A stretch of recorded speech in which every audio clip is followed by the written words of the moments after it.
పెద్దపల్లి జిల్లా కేంద్రంలో సమగ్ర శిక్ష ఉద్యోగుల రిలే దీక్షలు 13వ రోజుకు కొనసాగాయి. పోలీసు అమరవీరుల స్థూపం వద్ద కేసీఆర్ చిత్రపటం ఎదుట చెవిలో పువ్వు పెట్టుకుని వంటావార్పు నిర్వహించారు. ఈ సందర్భంగా జేఏసీ ప్రతినిధులు మాట్లాడుతూ ప్రభుత్వ ఉద్యోగులతో సమానంగా తాము సేవలు అందిస్తున్నామన్నారు. రాష్ట్రంలో విద్యాభివృద్ధికి కృషి చేస్తున్న తమను పర్మనెంట్ చేయకపోవడం పట్ల ఆందోళన వ్యక్తం చేశారు. ఇప్పటికైనా తమను పర్మనెంట్ చేయాలని, లేని పక్షంలో టైం స్కేల్ అమలు చేయాలని డిమాండ్ చేశారు. ఈ కార్యక్రమంలో జేఏసీ రాష్ట్ర సహాయ కార్యదర్శి కంభాల సుధాకర్, జిల్లా గౌరవ అధ్యక్షులు వెంకటేశం, రమేష్ తదితరులు పాల్గొన్నారు.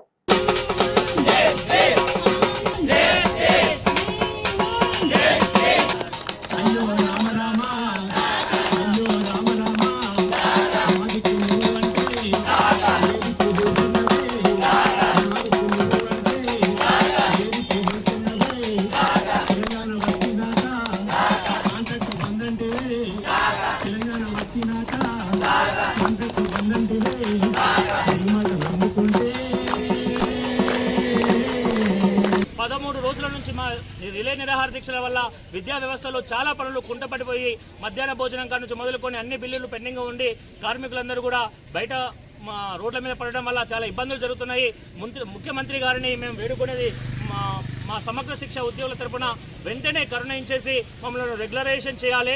మన సమగ్ర శిక్ష ఉద్యోగులను మన స్కీమ్ అని అంటున్నారు, కానీ ఈ స్కీమ్లో పనిచేసినటువంటి సెర్ప్ ఉద్యోగులకు ఏ విధంగా అయితే రెగ్యులరైజేషన్ చేసిందో అదే విధంగా సెర్ప్ ఉద్యోగులతో పాటుగా మమ్మల్ని కూడా రెగ్యులరైజేషన్ చేయాలని చూస్తున్నాము. సరి అయినటువంటి న్యాయం చేయాలని కేసీఆర్ని మరి మేము సమగ్ర శిక్ష ఉద్యోగులందరి తరపున వేడుకుంటున్నాము. తప్పకుండా వెంటనే మమ్మలను రెగ్యులరైజేషన్ చేసుకుంటూ మమ్మలను ఈ దీక్షను విరమించేటట్టుగా చేయాలని కోరుకుంటున్నాం. ఈ నెల 10 నుంచి 17వ తేదీ వరకు తెలంగాణ సాయుధ రైతాంగ